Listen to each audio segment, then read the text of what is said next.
രാജ്യാന്തര ചലച്ചിത്ര മേളകളിൽ പുരസ്കാരങ്ങൾ വാരിക്കൂട്ടുകയാണ് വേണു നായർ സംവിധാനം ചെയ്ത ജലസമാധി എന്ന ചിത്രം. ഗുരുതരമായ സാമൂഹ്യ രാഷ്ട്രീയ വിഷയങ്ങൾ ചർച്ച ചെയ്യുന്ന ചിത്രം അന്ധവിശ്വാസങ്ങൾക്കെതിരെയുള്ള ശക്തമായ വിമർശനം കൂടിയാണ്. പ്രശസ്ത നോവലിസ്റ്റ് സേതുവിന്റെ അടയാളങ്ങൾ എന്ന നോവലിനെ ആസ്പദമാക്കിയാണ് വേണു നായർ ജലസമാധി ഒരുക്കിയത്.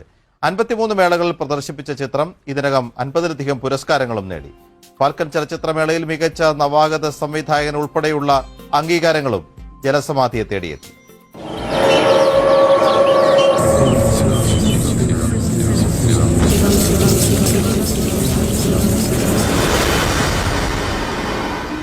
ഈ സ്ഥലം അല്പം പെശക.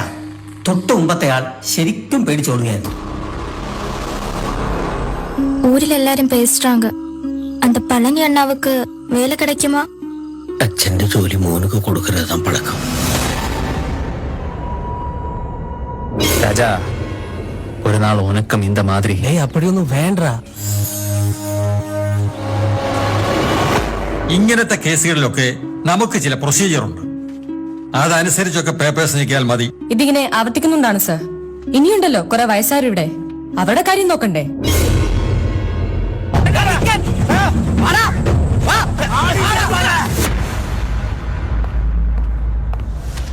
Tell me, what do you want from me? മുമ്പത്തെ പോസ്റ്റ്മോർട്ടങ്ങളും ഇതുപോലെ ഡോക്ടറെ തന്നെ.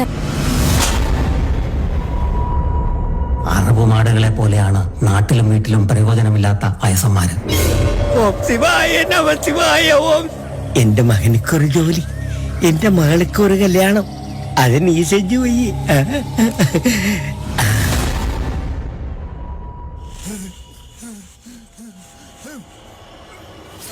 ജലസമാധിയുടെ സംവിധായകൻ വേണു നായർ തന്നെ നമസ്തേ കേരളത്തിൽ അതിഥിയായി എത്തുന്നു. Shri Venu Nair, good morning. ഒപ്പം അഭിനന്ദനങ്ങളും.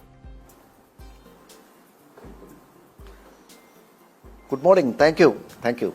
ധാരാളം പരസ്യചിത്രങ്ങൾ, ഡോക്യു ഫിക്ഷനുകളൊക്കെ വേണു നായരുടെ കയ്യൊപ്പിലുണ്ട്. പക്ഷേ ഈ അടയാളങ്ങളിൽ നിന്നൊരു സിനിമയിലേക്ക് എത്തുന്നത് ഒരു വലിയ പരീക്ഷണമായി ആദ്യമൊക്കെ വിലയിരുത്തിയിരുന്നു. പക്ഷേ അതിന്റെ ഒരു സ്വീകാര്യതയിൽ സംവിധായകന്റെ പ്രതികരണം ആദ്യം.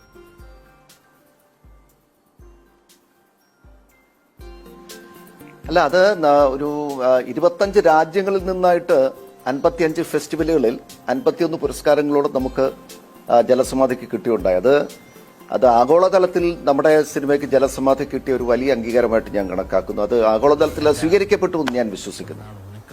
ഈ ജലസമാധി കണ്ടതിന് ശേഷം ഉണ്ടായ പലരുടെയും അഭിപ്രായങ്ങൾ, പ്രത്യേകിച്ച് ഇപ്പൊ ശ്രീകുമാരൻ തമ്പിയെ പോലെയുള്ളവരുടെയൊക്കെ അഭിപ്രായങ്ങൾ കേട്ട് കഴിഞ്ഞാൽ അത് എത്രമാത്രം ഉള്ളിൽ തട്ടിയാണ് അദ്ദേഹമൊക്കെ എഴുതുന്നത് എന്ന് നമുക്ക് പറയാൻ കഴിയും. അതിന്റെ ഏറ്റവും ശക്തമായ ഘടകമെന്നുള്ളത് അതിന്റെ പ്രമേയമാണ്. നമുക്കറിയാം, ജലസമാധി അത് അടയാളങ്ങളായി കേന്ദ്ര സാഹിത്യ അക്കാദമി വയലാർ അവാർഡൊക്കെ നേടിയ ഒരു രചനയാണ്. ആ കഥാകാരൻ തന്നെ അതിന്റെ തിരക്കഥയൊരുക്കുന്നു. അപ്പോൾ ഒരു 12.5% 60 വയസ്സിൽ കൂടുതൽ പ്രായമുള്ള ജനതയുള്ള കേരളത്തിലാണ് തൊട്ട അയൽവക്കത്തെ ഗ്രാമത്തിലെ ആണെങ്കിൽ പോലും ഒരു അനാചാരത്തിന്റെ കഥ അഭ്രപാളിയിലേക്ക് വേണു നായർ പകർത്തുന്നത്. അതെ,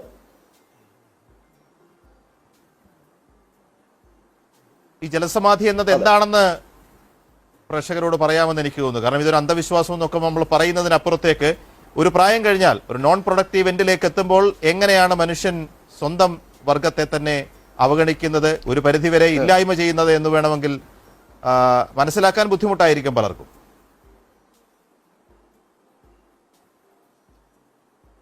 തീർച്ചയായിട്ടും നമ്മുടെ ഈ ഒരു കൺസ്യൂമർ കൾച്ചർ ഉണ്ടല്ലോ, നമ്മുടെ കേരളം എന്ന് പറയുന്നത് ഒരു കൺസ്യൂമർ സൊസൈറ്റിയാണ്. നമ്മൾക്ക് എല്ലാ സാധനങ്ങളും പുറത്തുനിന്ന് വരണം, അത് നമ്മളിവിടെ ഉപയോഗിക്കുന്നു, അത് ഉപയോഗിച്ചതിന് ശേഷം ഉപയോഗശൂന്യമാകുമ്പോൾ വലിച്ചെറിയുന്നു.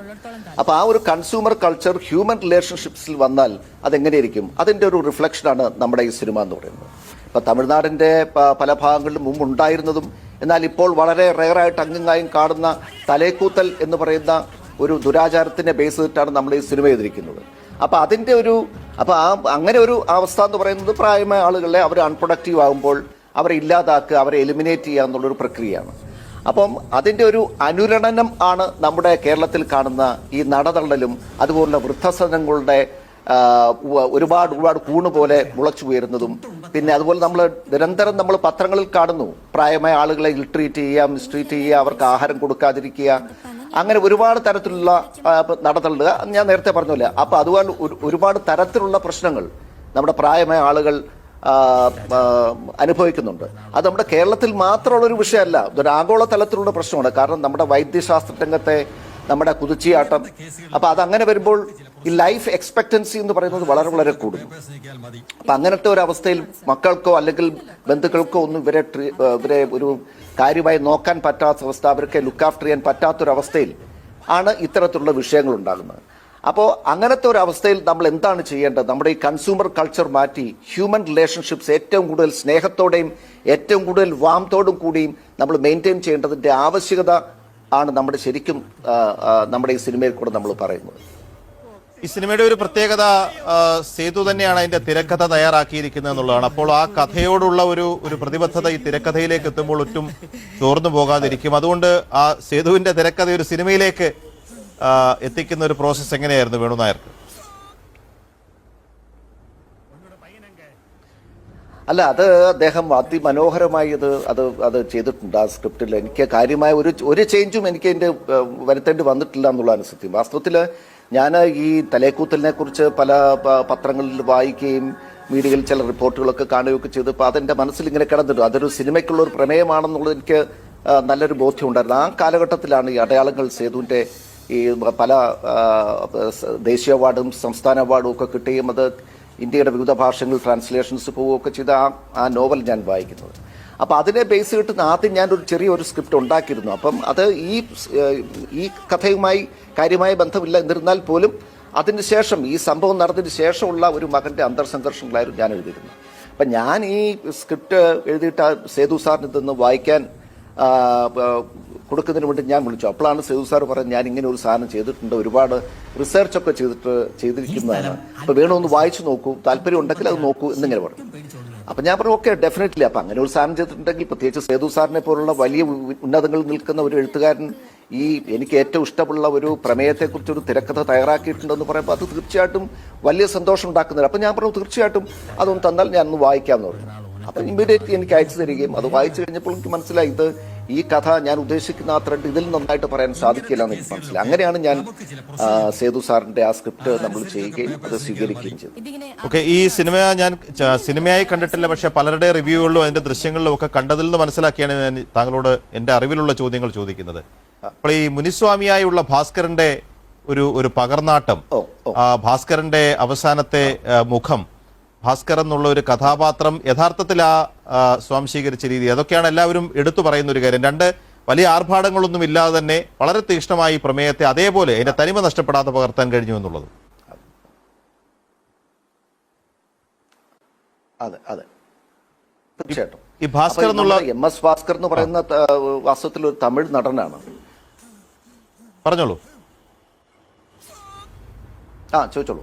അല്ല, ഞാൻ പറഞ്ഞു വന്നത് MS ഭാസ്കർ എന്ന് പറഞ്ഞൊരു തമിഴ് നടനാണ്. അപ്പം ഞാൻ മലയാളത്തിലുള്ള പല നടന്മാരെയും നോക്കുകയൊക്കെ ചെയ്തിരുന്നു.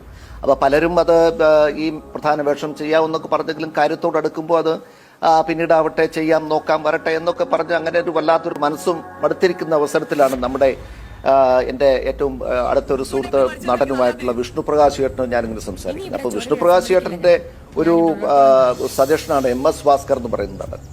അപ്പോൾ MS ഭാസ്കർ എന്ന് പറയുന്ന ആ നടൻ്റെ ഞാൻ പറഞ്ഞു എനിക്ക് 1-2 വീഡിയോസ് കിട്ടിയാൽ കൊള്ളാം, എനിക്ക് വലിയ പരിചയമില്ലായിരുന്നു ഇത് ചെയ്യുന്നവരെ. അപ്പോൾ ആ സമയത്താണ് 8 തോട്ടകൾ എന്ന് പറഞ്ഞ സിനിമയുടെ 1-2 സീൻസ് എനിക്ക് അയച്ചു തരുന്നത്. അപ്പോൾ അത് കണ്ടപ്പോൾ ഞാൻ തീരുമാനിച്ചു ഇത് ഈ ക്യാരക്ടർ ചെയ്യാൻ ഇതിലും ബെറ്റർ ആയിട്ട് വേറൊരു നടനില്ല, അത്ര മനോഹരമായിട്ടാണ് അതിനകത്ത് ചെയ്തിരിക്കുന്നത്. അത് തന്നെയല്ല നമ്മുടെ ഈ ക്യാരക്ടർ എന്ന് പറയുന്നത് തമിഴ് ടച്ചുള്ള ഒരു നടനാണ്. കേരളത്തിന്റെ ബോർഡറിൽ നടക്കുന്ന കഥയാണെങ്കിൽ പോലും ഒരു തമിഴ് സംസ്കാരം നല്ലതുപോലുള്ള ഒരു സ്ഥലത്താണ് ഇത്തരത്തിലുള്ള കഥ നടക്കുന്നത്. അപ്പൊ അതിന്റെ രൂപവും ഭാവവും എല്ലാം ഒത്തിണങ്ങി വന്നു. അത് അദ്ദേഹം അതിമനോഹരമായി ചെയ്യുകയും ചെയ്തു. അദ്ദേഹത്തെ ശരിക്കും സത്യത്തിൽ നമുക്ക് നമിക്കാൻ മാത്രമേ സാധിക്കുള്ളൂ. ആരാധനയോടൊപ്പം നമിക്കുകയും ചെയ്യുക. അത്ര മനോഹരമായിട്ടാണ് അദ്ദേഹം ഈ ക്യാരക്ടർ ചെയ്തിരിക്കുന്നത്. ഓക്കെ, എന്തായാലും തലേക്കൂത്ത് എന്നത് താങ്കൾ നേരത്തെ സൂചിപ്പിച്ചതുപോലെ നടതള്ളലായും വൃദ്ധസദനങ്ങളുമായും ഒക്കെ പരിഷ്കൃത രൂപത്തിൽ നമ്മളുടെയൊക്കെ ഇടയിലുണ്ടെന്നുള്ള ഒരു തിരിച്ചറിവുണ്ട് ഇതിൽ. ഒപ്പം തന്നെ ഒരു വലിയ സന്ദേശമുണ്ട്. ഇല്ലാതെ പോയി എന്ന് നമ്മൾ കരുതുന്ന പല അനാചാരങ്ങളുടെയും ഒളിഞ്ഞുനോട്ടങ്ങളൊക്കെ ഈ സിനിമയിലൂടെ സമൂഹത്തിലേക്ക് കൊണ്ടുവരുന്നുണ്ട്. തീർച്ചയായിട്ടും എല്ലാ ഭാവുകങ്ങളും അഭിനന്ദനങ്ങളും. കൂടുതൽ വിജയം മെഹ്ള കൈവരിക്കാൻ കഴിയട്ടെ. ചെറിയ പരസ്യ വീഡിയോകളിലും ഡോക്യുമെന്ററികളിലും ഒക്കെയുള്ള സിനിമയിലേക്കുള്ള താങ്കളുടെ കാൽവയ്പ് എന്തായാലും അസലായി അത് കൂടുതൽ മികച്ച ഉയരങ്ങളിലേക്ക് പോകട്ടെ എന്നും ആശംസിക്കുന്നു.